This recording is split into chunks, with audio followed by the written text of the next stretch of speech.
GST പരിഷ്കരണങ്ങൾ നിലവിൽ വന്നത് വാഹന വിപണിക്ക് കൂടുതൽ ഉണർവേകിയിരിക്കുകയാണ്. മാരുതി സുസുക്കി അടക്കം മിക്ക കമ്പനികൾക്കും ഒരു മാസത്തെ ഉയർന്ന വിൽപ്പനയാണ് കഴിഞ്ഞ മാസം ലഭിച്ചത്.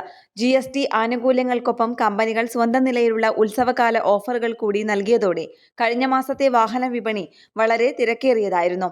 രാജ്യത്തെ ഏറ്റവും വലിയ കാർ നിർമ്മാതാക്കളായ മാരുതി സുസുക്കി ആഭ്യന്തര വിപണിയിൽ വിറ്റഴിച്ചത് 1,76,318 കാറുകളാണ്. മുൻ വർഷത്തേക്കാൾ 10% വർധനവ്.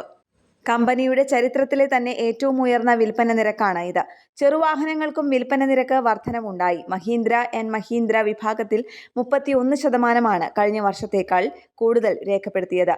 ഹുണ്ടായ് മോട്ടോഴ്സിന് 4% വിൽപ്പനയാണുണ്ടായത്.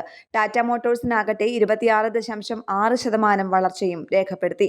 വൈദ്യുത വാഹന വിൽപ്പനയിലും കമ്പനി ലാഭം നേടി. ടൊയോട്ടയ്ക്ക് മുൻവർഷത്തേക്കാൾ 39% വർധനവ്. ന്യൂസ് ഡെസ്ക് കേരള പ്രണാമം.